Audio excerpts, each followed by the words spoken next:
Hello everyone, welcome to blessing institute. આજે લગભગ આપણે ચેપ્ટરના એન્ડમાં છીએ, પણ ભાઈ વાત એવી નીકળી કે હજી 2 કે 3 લેક્ચર હું વિકલનના બીજા એડિશનલ સમ્સ કરાવવા માટે લઈશ.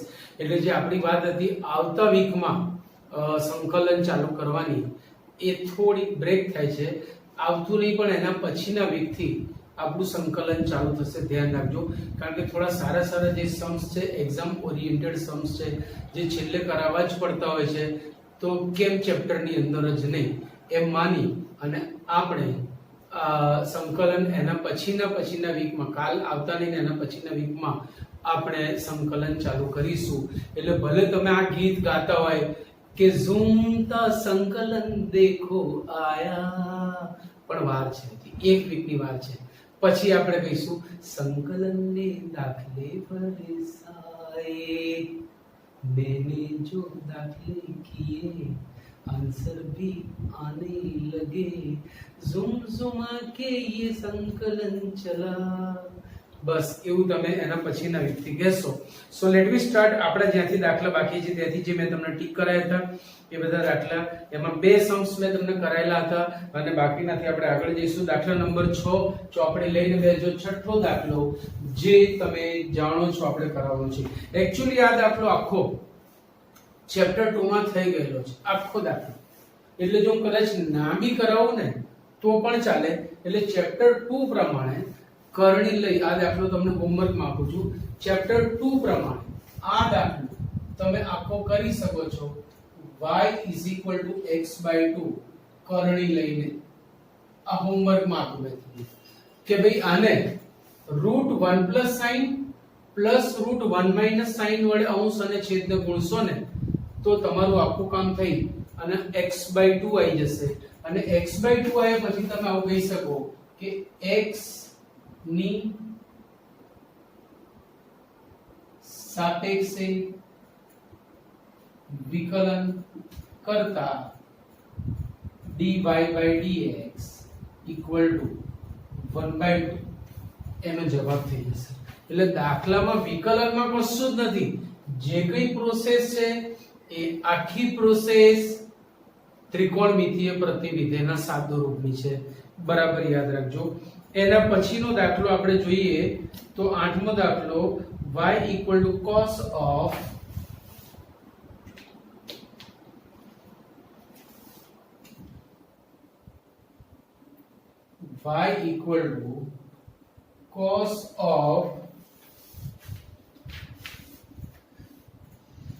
a cos x + b sin x.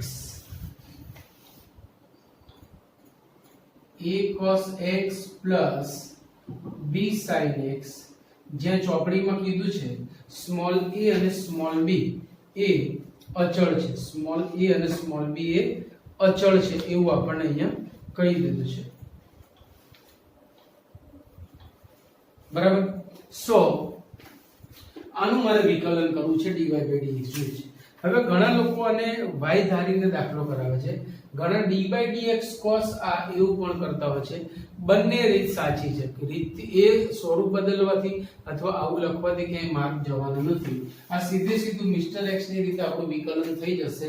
આમ તો તમે છે ને a = r cos અને b = r sin ધારીને બી દાખલો કરી શકો, પણ એ તમને કન્ફ્યુઝન રહેશે કે ભાઈ આવું ધારવાની કેમ જરૂર પડી. જો આપણું કામ સીધું થતું હોય તો જાણી જોઈને આપણે મુશ્કેલી ઊભી કરવાની જરૂર શું? રાઈટ. સો x ની સાપેક્ષે વિકલન કરતા, x ની સાપેક્ષે વિકલન કરતા dy/dx = ચલો cos મિસ્ટર x નું વિકલિત - sin mister x, a cos x + b sin x dy/dx mister x. भाई किसे मिस्टर x का हमने a cos x + b sin x को, सो a cos x + b sin x એની એ જ રીત, કશું તમારા માટે નવું નથી. - sin of a cos x plus B sine X into A अचल cos નું વિકલિત minus sine X plus B અચળ sin નું વિકલિત cos x. જો હું આને ગોઠવીને લખું તો આમ લખાય minus sine of minus sine of a cos x plus b sin x into minus a sin x plus b cos x. Clear? હવે આ જવાબ થઈ ગયો. હજી આને આગળ સાદુરૂપ આપવું હોય તો આ માઈનસ આ તો વિધેયનો ખૂણો છે એટલે એમાં આપી ના શકાય. આમ તો માઈનસ sin થીટા બરાબર sin માઈનસ થીટા નો નિયમ છે, પણ હું આને અહીંયા આપું છું એટલે આપણો જવાબ આવો બની જશે sin of a cos x plus b sin x into હવે જે માઈનસ વાળું પદ હતું એ પ્લસ થઈ ગયું a sin x અને પ્લસ વાળું માઈનસ થયું minus b cos x. Bingo bingo તમે લખી શકો છો. Clear point? ચલો એના પછી દાખલા નંબર જો પછી આપણે સીધો દાખલો આવશે 15મો દાખલો આવશે. ત્યાં સુધીના વચ્ચેના મેં તમને હોમવર્કમાં આપ્યા છે એ તમને ખ્યાલ છે. 15th sum. if x minus a whole square plus y minus b whole square equal to c square for some c greater than 0 જ્યાં c ધન છે તો prove that 1 plus dy by dx no square upon d2y by dx2 ની whole raised to 3 by 2 is a constant or is a constant independent of a and b. मतलब આ પદનું મૂલ્ય અચળ છે અને a અને b થી તે સ્વતંત્ર છે. કયા પદનું? તો કે 1 plus dy by dx નો સ્ક્વેર ની 3/2 upon d2y by dx2 એ અચળ અને a અને b થી સ્વતંત્ર છે. मतलब કે આનું સાદુરૂપ આપીએ તો એના જવાબમાં નથી a રહેતો નથી b રહેતો અને એ પાછું અચળ છે, વળી c ધન છે એ પણ યાદ રાખજો એટલું આપેલું છે. તો આ એક દાખલો સારો છે, એક્ઝામમાં પૂછી શકાય એવો દાખલો અને ઘણા બધાને મુશ્કેલી પણ પડે છે. મારી દ્રષ્ટિએ અઘરો નથી. કારણ શું છે તો કે તમારે dy by dx અને d2y by dx2 આ બેના મૂલ્યો લાવી અને આની અંદર મૂકીને એનું જસ્ટ સાદુરૂપ આપવાનું છે, બીજું કંઈ જ નવું કરવાનું નથી. તો આપણે પહેલા dy by dx ને d2y by dx2 લાવી દઈએ. બરાબર છે? એમાં થોડું ધ્યાન એ રાખવાનું છે કે dy by dx ને d2y by dx માં આપણે ઉપરથી કંઈક મૂલ્યો મૂકવાના છે, બસ એ ધ્યાન રાખવાનું છે. જોતા રહો. Solution x minus a square plus y minus b square equal to c square number 1. x ની સાપેક્ષે વિકલન કરતા x ની સાપેક્ષે વિકલન કરતા ચલો અહીંયા ડાબી બાજુ ઘાતનું 2 times x minus a plus 2 times y minus b.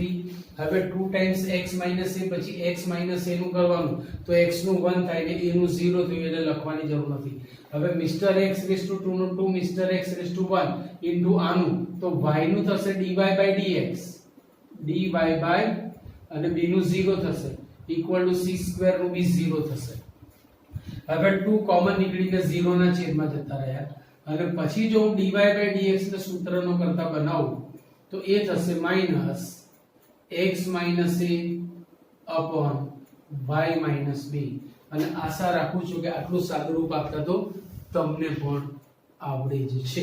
હવે મારે dy by dx નું મૂલ્ય મને મળી ગયું. હજી d2y by dx નું મૂલ્ય જોઈએ છે. એ મળી જશે એટલે બંને કિંમતો હું આમાં મૂકી દઈશ. ફરીથી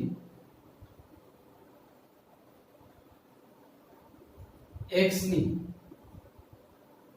સાપેક્ષે વિકલન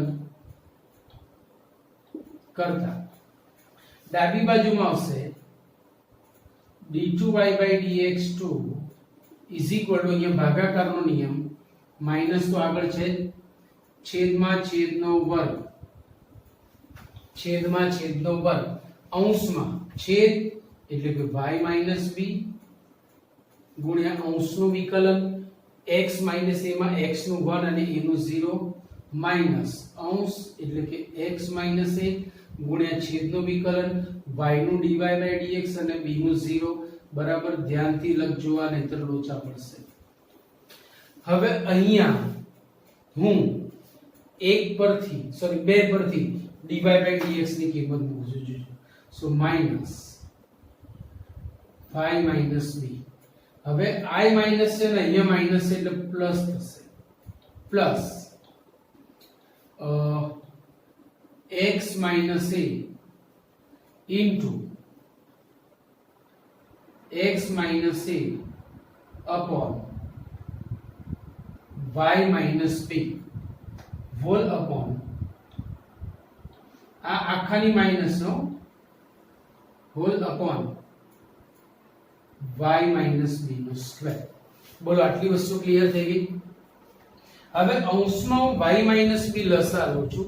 એ y માઈનસ b આની જોડે ગુણશે અને આખાનો સ્ક્વેર થશે. So equal to minus y minus b નો square plus x minus a into x minus a એટલે x માઈનસ a નો સ્ક્વેર અને છેદમાં જે y માઈનસ b નો સ્ક્વેર હતો એ ને બીજા એક y માઈનસ b આયા, બેવ ભેગા થઈને બન્યા y માઈનસ b નો ઘન. y માઈનસ b નો ઘન. આટલી વસ્તુ ક્લિયર થઈ ગઈ, રાઈટ. હવે અહીંયા ઇક્વલ ટુ એક પરથી x માઈનસ a નો square plus y minus b નો square equal to c square લખાઈ જોઈ લો. x માઈનસ a નો square plus y minus b નો square equal to c square લખાય. તો આની જગ્યાએ લખું છું c સ્ક્વેર એટલે minus c square upon y minus b નો ક્યુબ. આ કોનું મૂલ્ય મળ્યું આપણને? d2y by dx2 નું. આ કોનું મૂલ્ય મળ્યું? d2y by dx2 નું. તો હવે જો આપણી પાસે dy by dx પણ છે, d2y by dx2 પણ છે. બંનેની કિંમતો આમાં મૂકી દઈએ તો જો હવે એને ઉતાર. હવે 1 પ્લસ dy by dx નો સ્ક્વેર એની 3/2 upon d2y by dx2 equal to એમાં કિંમતો મૂકું છું. પહેલું 1 પ્લસ dy by dx નો સ્ક્વેર, dy by dx આ છે એની જગ્યાએ આ મૂકું છું, એનો પાછો વર્ગ છે એટલે આ પ્લસ થઈ જશે. So x minus a upon y minus b નો સ્ક્વેર છે તો હું બેવને અલગ અલગ સ્ક્વેર આપી શકું. એની 3/2 અપોન d2y by dx2 ની જગ્યાએ શું લખાશે? તો જો એની જગ્યાએ લખાશે d2y by dx2 ની જગ્યાએ minus c square upon y minus b નો ઘન. Clear point? જવાબ આવી ગયો. હવે આ y માઈનસ b નો વર્ગ આની જોડે લસા લીધો, એના પછી આખાના છેદમાં આવશે, આખાના છેદમાં આવશે એટલે એને આ ઘાત આપવાની. એટલે જો આવું થશે અંશમાં y માઈનસ b નો વર્ગ પ્લસ x માઈનસ a નો વર્ગ એની 3/2. હવે આ લસા લીધેલા y માઈનસ b નો વર્ગ બહાર આવ્યો, વર્ગ વર્ગમૂળ દૂર થયા એટલે y માઈનસ b નો ઘન બચ્યો અને આખાના છેદમાં minus c square upon y minus b નો ઘન છે. બે બાજુથી અંશ અને છેદમાંથી y માઈનસ b નો ઘન ઉડી ગયો. તદુપરાંત અંશમાં x માઈનસ a નો square plus y minus b નો સ્ક્વેર બરાબર c સ્ક્વેર લખાય. તો એની જગ્યાએ c સ્ક્વેર સી સ્ક્વેર એની 3/2 upon minus c square is square square root જતા રહ્યા એટલે c cube upon c square minus C જે અચળ છે અને તેમાં a નથી કે b નથી, so which is constant and free or independent from a and b, અચળ છે અને a અને b થી સ્વતંત્ર છે. સો એક્ઝામ માં પૂછી શકાય એવો જેને આપણે IMP નામ આપીએ તો પણ ખોટું નથી એવો દાખલો 3 કે 4 માર્કમાં આ ક્વેશ્ચન તમને પૂછી શકાય. બરાબર છે. સો ઝડપથી લખી લો એટલે આગળ જઈએ. જો એના પછી એક દાખલો મારે 16મો મેં કરાવી દીધો છે જે મારે કરાવવાના હતા એમાંથી 16મો અને 22મો દાખલો મેં ઓલરેડી કરાવી દીધા છે એટલે આપણે સીધા એન્ટર થઈએ છીએ 18મા દાખલા ઉપર. 18મો દાખલો MCQ માં બી પૂછી શકાય, ગુજસેટ માં બી પૂછી શકાય અને JEE માં બી પૂછી શકાય એવો દાખલો, વિકેટ લઈ જાય એવો દાખલો અને પૂરેપૂરા માર્ક અપાવે, કોન્સેપ્ટ ક્લિયર હોતો એવો દાખલો કે ભાઈ fx x³ is so that f double dash exists for all real x and find it. એટલે f double dash x નું પ્રત્યેક x belongs to r માટે અસ્તિત્વ છે એવું આપણે બતાવવાનું છે. એટલે અહીંયા માનાંક વિધેયનું જે કામ છે ને એ બહુ જ અગત્યનું છે. ધ્યાન રાખજો, માનાંક વિધેય ઉપર જ આપવા દાખલો છે. જો માનાંક વિધેય પ્રમાણે જો x greater than or equal to 0 તો mod x is equal to x. આ બે શરતો ઉપર જ આખો દાખલો છે. બરાબર ધ્યાન રાખજો. બીજું જો x less than 0 તો mod x is equal to minus x. આ વસ્તુ પણ તમે જાણો છો, આનાથી પણ તમે પરિચિત છો, રાઈટ? સો હવે અહીંયાથી આપણે દાખલો ચાલુ કરીએ બે કેસમાં કે જો x greater than or equal to 0 તો fx is equal to mod x ની જગ્યાએ x લખાય એટલે x³. x greater than or equal to 0 તો mod x ની જગ્યાએ મેં x લખ્યું એટલે આને આપણે જરૂર પડે તો 1 અને 2 નંબર આપો અને બાજુમાં લખો 1 પરથી mod x ની જગ્યાએ મેં x લખ્યું. હવે આનું વિકલન કરવું છે તો f dash x equal to 3x square. So easy, we know this. ફરીથી વિકલન કરીએ છીએ f double dash x equal to 6x. હવે આપણું અસલી જાદુઈ કામ ચાલુ થાય છે. કેવું કે ભાઈ જો x greater than or equal to 0 હોય તો mod x ની જગ્યાએ x લખાય, એનાથી ઊંધું x ની જગ્યાએ mod x પણ લખાય. so equal to 6 mod x બાજુમાં કારણ લખજો 1 પરથી આને આપીએ છે 2 નંબર. અડધું કામ પૂરું થઈ ગયું. આમ દાખલામાં બી દમ નથી, કોન્સેપ્ટ ક્લિયર હોય તો. જો x less than 0 તો fx is equal to હું mod x ની જગ્યાએ minus x લઉં છું. રીઝન બે આને 3 નંબર આપો, સોરી 2 નંબર અહીંયા આપણી પાસે છે. 2 પરથી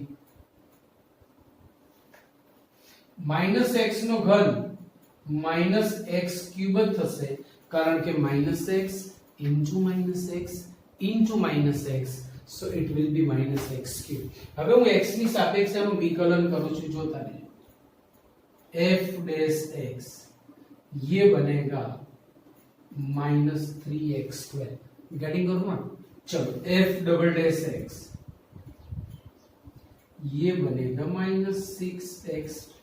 माटे f double dash x equal to 6 minus x. मैं माइनस ने अंदर रखी. केम तो અહીંયાથી 2 પરથી જો x ઋણ તો mod x ની જગ્યાએ minus x લખાય, ઊંધું minus x ની જગ્યાએ mod x भी तो લખાય. equal to 6 mod x. कहां से लिखा? 2 પરથી અને ઓને નંબર આપીએ છે 4. તો હવે તમે જોઈ શકો છો કે ચાહે x અનઋણ હોય या x ऋण होय for all x f double dash exists and its value is 6 mod x तो 3 અને 4 પરથી 3 અને 4 પરથી for all x belongs to R f double dash x equal to 6 mod x which is our zero answer which is our કેટલું easy છે સરસ દાખલો ગુજસેટ જેડબલઈ માં પણ પૂછી શકાય એવો આ દાખલો ચલો એના પછી 19મો દાખલો બઢિયા છે એ પણ કે using the mathematical induction prove that અચ્છા ગણિતીય અનુમાનના સિદ્ધાંતથી દાખલા number 19 ગણિતીય અનુમાનના સિદ્ધાંતથી d by dx x raised to n is nx raised to n minus 1 આ આપણું વિધાન થઈ ગયું સાબિત કરો ભાઈ ગણિતીય અનુમાનનો સિદ્ધાંત તમે જો છોડતો નથી તમને યાદ હોય તો ત્રીજા ચેપ્ટર શ્રેણિકમાં પણ બે ત્રણ દાખલા એના છે અને સિદ્ધાંત તમને બધાને આવડે છે p1 સત્ય છે તેમ સાબિત કરવાનું pk સત્ય છે તેમ સ્વીકારવાનું અને pk+1 સત્ય છે તેમ સાબિત કરવાનું આપણે બધા જાણીએ છીએ તો ત્યાંથી આપણી ગાડી ચાલુ કરી છે p1 સત્ય છે તેમ સાબિત કરવા માટે p1 સત્ય છે તેમ સાબિત કરવા માટે n is equal to 1 લેતા LHS એટલે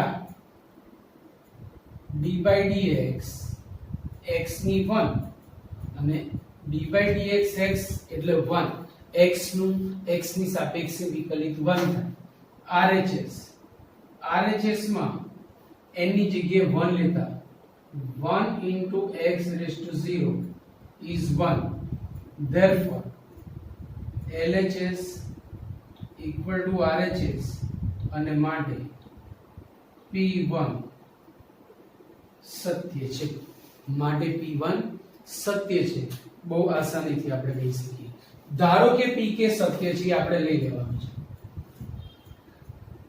ધારો કે PK સત્ય છે આપણે pk સત્ય છે એવું લઈ લીધું ભાઈ pk સત્ય છે તો વિધાન pk કેવું હશે એ પણ જોઈ લઈએ તો અહીંયા n ની જગ્યાએ મારે શું ટીકાવાનું કે obvious so the statement pk will be d by dx x raised to k equal to k into x raised to k minus 1 k into x raised to k minus 1 આને આપણે આપીએ છીએ number 1 આને આપણે આપીએ છીએ number 1 બરાબર છે હવે pk+1 સત્ય છે તેમ સાબિત કરવા માટે pk+1 સત્ય છે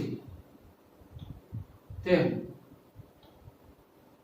સાબિત કરવા માટે વિધાન pk+1 કેવું હોવું જોઈએ તો n ની જગ્યાએ અમારે k+1 લેવાનું so d by dx x raised to k+1 should be n ની જગ્યાએ k+1 into x raised to k+1 minus 1 એટલે k સાબિત કરવું પડે આટલી વસ્તુ ક્લિયર થઈ ગઈ હવે LHS થી સ્ટાર્ટ કરીએ LHS d by dx x raised to k+1 હવે મારે અહીંયા pk નો ઉપયોગ કરી શકું k+1 નો ઉપયોગ ના કરી શકું તો હું આને આમ લખી શકું equal to d by dx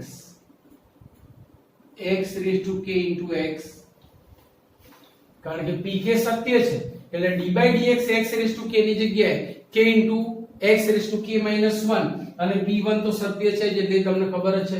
તો અહીંયા ગુણાકારનો નિયમ આવશે. જો પહેલું m નું m બીજાનું વિકલન 1 વત્તા બીજું m નું m પહેલાનું વિકલન k x raise to k minus 1 એક પરથી આ લખ્યું. આટલી વસ્તુ ક્લિયર થઈ. હવે અહીંયા જુઓ x ની k માઈનસ 1 ઇન્ટુ x એટલે ફરીથી x ની k થઈ ગઈ. સો k ઇન્ટુ x ની k બંનેમાંથી x ની k કોમન નીકળ્યું તો 1 પ્લસ k ઇન્ટુ x ની k મતલબ તમે આને ગોઠવીને લખી શકો કે k પ્લસ 1 ઇન્ટુ x ની k જે શું થઈ ગઈ આપણી RHS ઇક્વલ ટુ RHS માટે pk પ્લસ 1 સત્ય છે. આમ pk સત્ય છે implies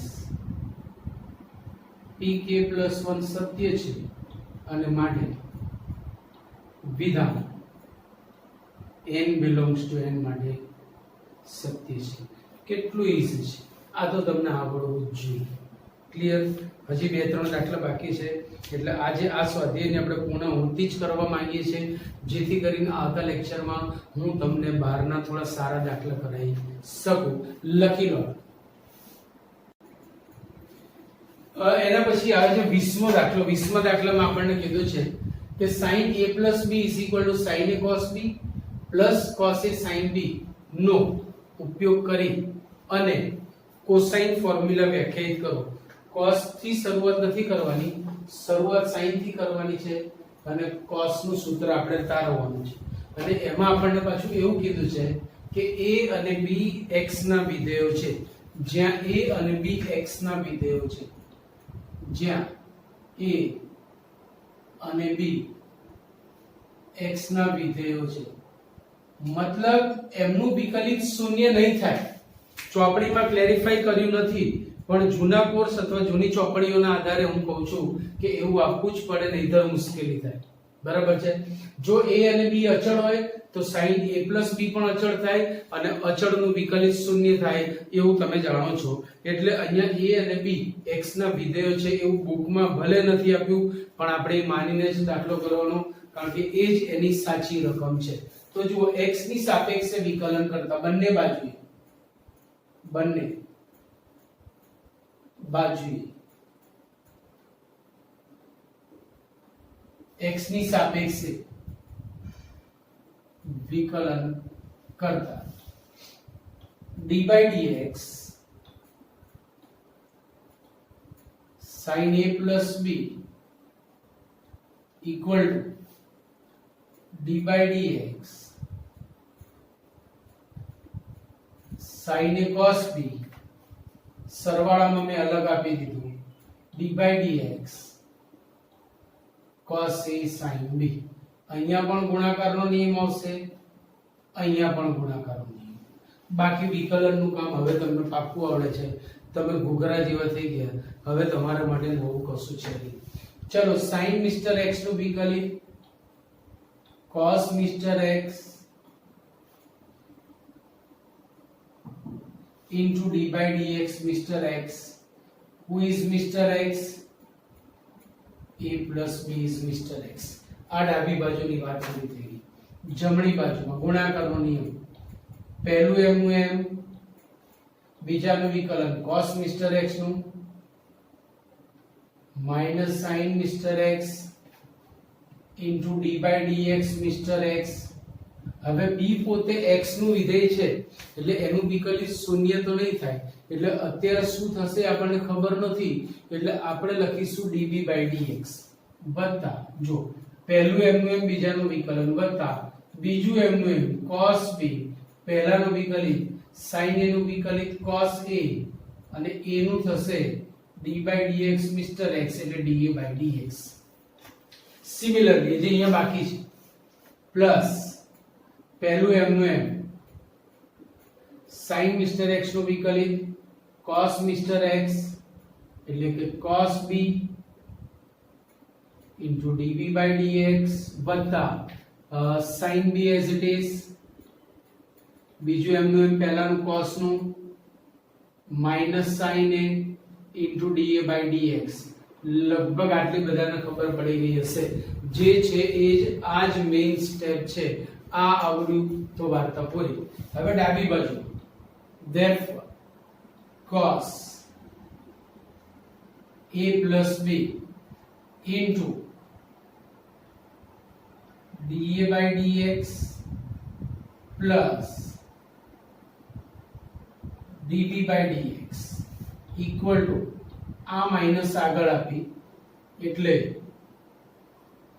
minus sin a sin b into dB by dx plus cos a cos b into dA by dx plus cos a cos b into dB by dx minus sin a sin b into dA by dx. Clear આટલી વસ્તુ? હવે જો જમણી બાજુ cos a cos b dA by dx plus cos a cos b dB by dx. આ બંનેમાંથી cos a cos b common નીકળે છે. જો cos a cos b બચા ક્યાં? તો કે dA by dx અને અહીંયાથી dB by dx. એ જ રીતે બાકી જે બે પદો બચ્યા આ બંને, એ બંનેમાંથી તમે જુઓ minus sin a sin b common નીકળશે. Minus sin a sin b. હવે અહીંથી આ નીકળ્યું એટલે dB by dx રહ્યું. માઈનસ મેં લઈ લીધી છે પણ હું dB by dx પાછળ લખીશ ને આ dA by dx આગળ લખીશું. સો dA by dx plus dB by dx. Clear? તમે જો ઇક્વલ ટુ ની બંને બાજુએ dA by dx plus dB by dx common નીકળીને ઉડી જશે. એટલે બચ્યું શું આપણી પાસે? તો આપણી પાસે બચ્યું cos a plus b. ડાબી બાજુમાં આ બચ્યું. जमनी बाजू में आ ने आ उड़ी गई, ये दो टर्म्स बचेगी और ये बनेगा cos a cos b minus sin a sin b જે સાબિત થાય છે। આપણે કોસાઇન સૂત્ર લાવતું સાઇન સૂત્રનો ઉપયોગ કરી વિકલનની મદદથી કોસાઇન સૂત્ર તો આવી ગયું। આમાં કઈ નવું છે નહીં, cos alpha plus beta is cos sa એ પણ આપણે જાણીએ છીએ। સો ક્લિયર પોઈન્ટ લખી લો એટલે આપણે એના પછી 21મો દાખલો પણ એટલો જ ઇમ્પોર્ટન્ટ છે, છેલ્લે તે બીજો દાખલો। આમ તો 23 છે પણ 22માં મેં તમને કરાવી દીધો છે। એવું કીધું છે કે does there exist a function which is continuous at every point? શું એવું કોઈ વિધેય અસ્તિત્વ ધરાવે છે કે જે બધા જ બિંદુ આગળ સતત હોય everywhere but not differentiable at exactly 2 points, પણ નિશ્ચિત બે બિંદુ આગળ વિકલનીય ના હોય એવું કોઈ વિધેય અસ્તિત્વ ધરાવે છે કે જે બધે જ સતત હોય પણ બે કિંમતો આગળ તે વિકલનીય ન હોય। જસ્ટિફાઈ યોર આન્સર, તમારા શબ્દોમાં એને વર્ણવો, તમે જ એનો જવાબ આપો, તમે શું કહેવા માંગો છો એ ચકાસો। તો મેં તમને 11મા ધોરણમાં આ દાખલો કરાયેલો છે, એની પરથી જ આ દાખલો થશે। જો હું એનું વ્યાપક સ્વરૂપ તમને આપું છું કે fx is equal to mod x minus a, આ વિધાન પણ મેં તમને લખાયેલું છે। a x બરાબર a આગળ સતત છે પરંતુ x બરાબર a આગળ વિકલનીય નથી। હવે બીજી વસ્તુ અહીંયા મેં ચોક્કસ લખ્યું છે કે x બરાબર a આગળ સતત છે, કેમ તો કે અહીંયા x બરાબર a આગળ શરત તૂટક બને છે એટલે ત્યાંની જ ચર્ચા કરવાની જરૂર હતી, બાકી બધે તો એ સતત છે જ, ખાલી x માઈનસ a હતું એટલે a આગળ સતત છે કે કેમ એ જ આપણે ચકાસવાનું હતું। બાકી a થી નાની કિંમત માટે પણ આ સતત છે, a થી મોટી કિંમત માટે પણ આ સતત છે અને x બરાબર a આગળ પણ સતત છે। એટલે ખરેખર આપણે લખીશું કે x બિલોંગ્સ ટુ r માટે સતત છે. પણ 11 માં મેં તમને આ દાખલો આવી રીતે લખાવ્યો. તો હવે જો હું a બરાબર 1 લઈ લઉં ને તો મોડ x 1 ની વાત થઈ. a બરાબર 2 લઈ લઉં ને તો મોડ x 2 ની વાત થઈ.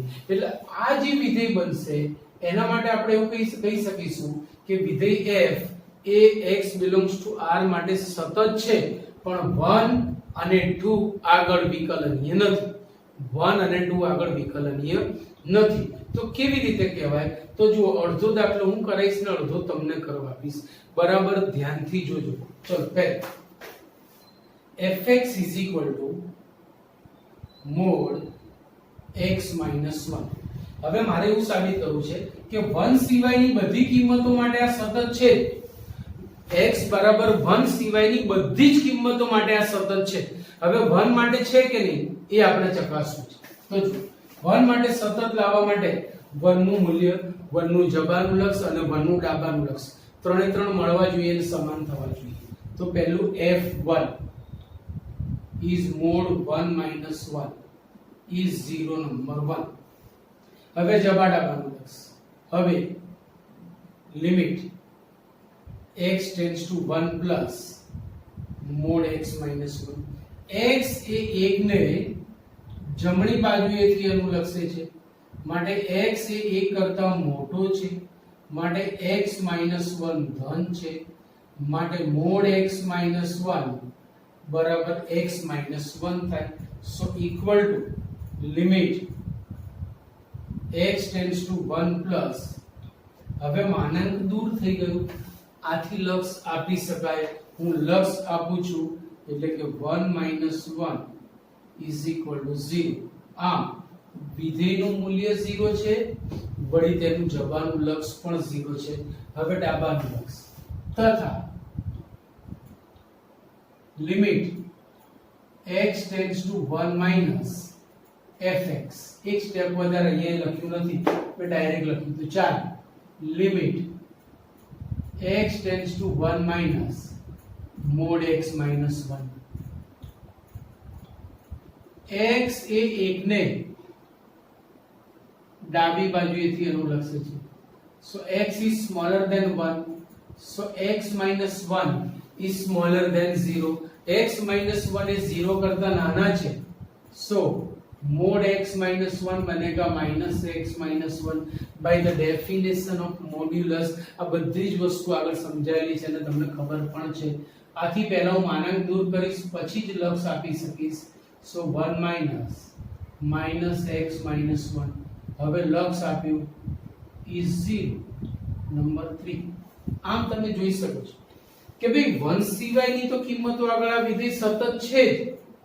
1 આગળ છે કે નહીં કેમ કે ત્યાં જ ડખા હતા તો ત્યાં પણ છે માટે આપણે કહીશું કે આમ therefore fa x બરાબર 1 આગળ સતત છે અને માટે પ્રત્યેક x belongs to r માટે fx is mod x minus 1 સતત છે. આટલી વસ્તુ ક્લિયર થઈ ગઈ. अच्छा આને આપણે gx કહી દઈએ. gx કારણ કે fx મેં ઉપર લીધું છે તો અહીંયા gx લખીશું. g1 અહીંયા એક સ્ટેપ અને અહીંયા g લખીશું જેથી તમે સમજી શકો ga અને માટે gx = હવે આવી જ રીતે mod x hx લખો.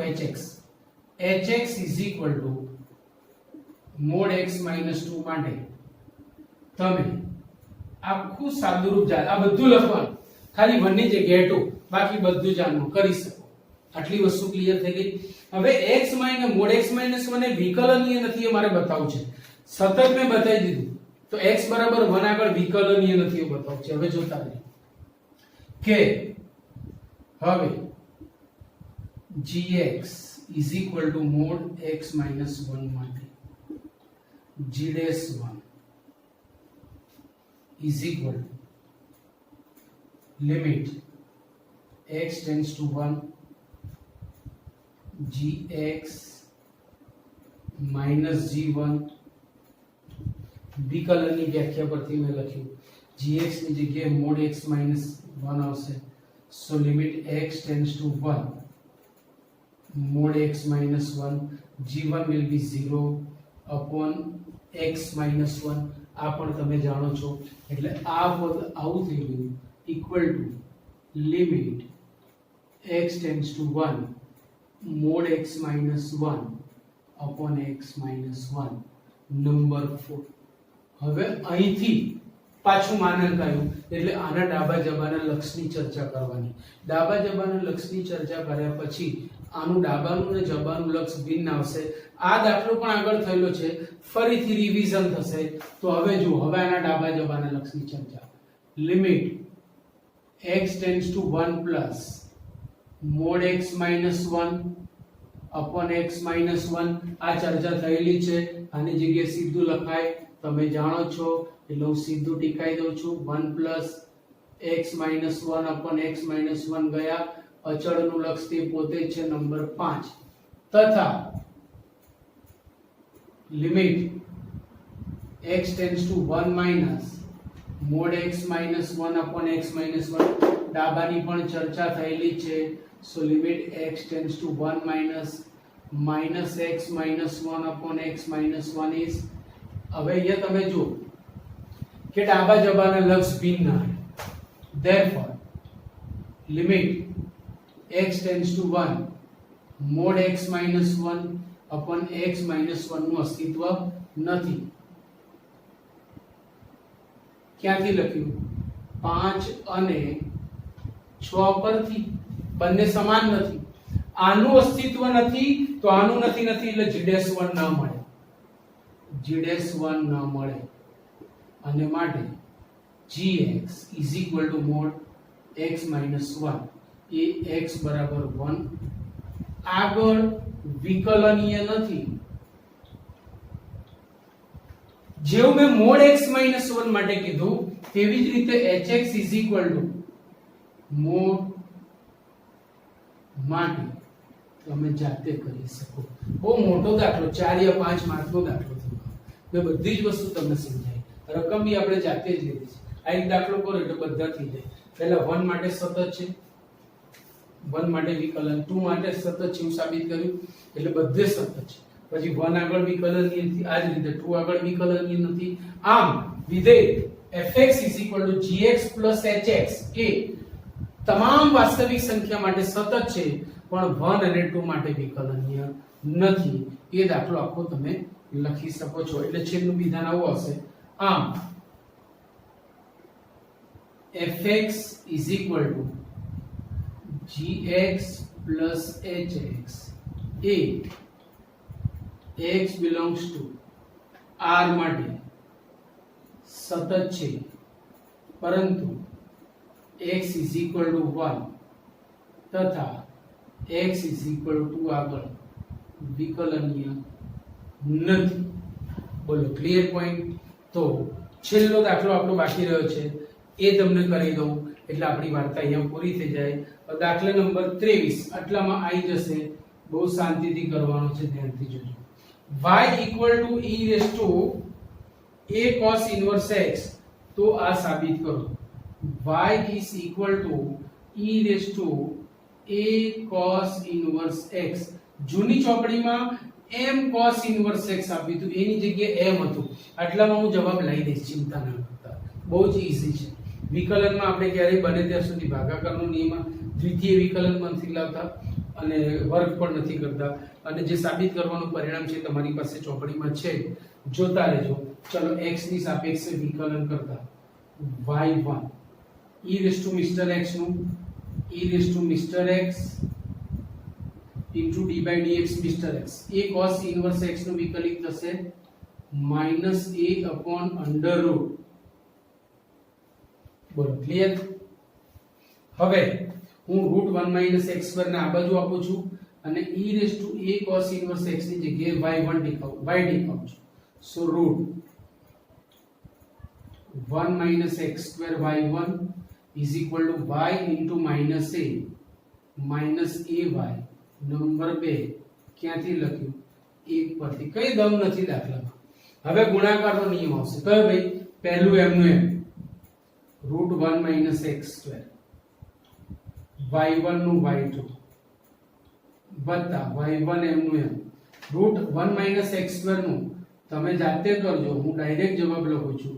√1 - x² is -ay1. આટલું તો તમને આવડવું જોઈએ જ.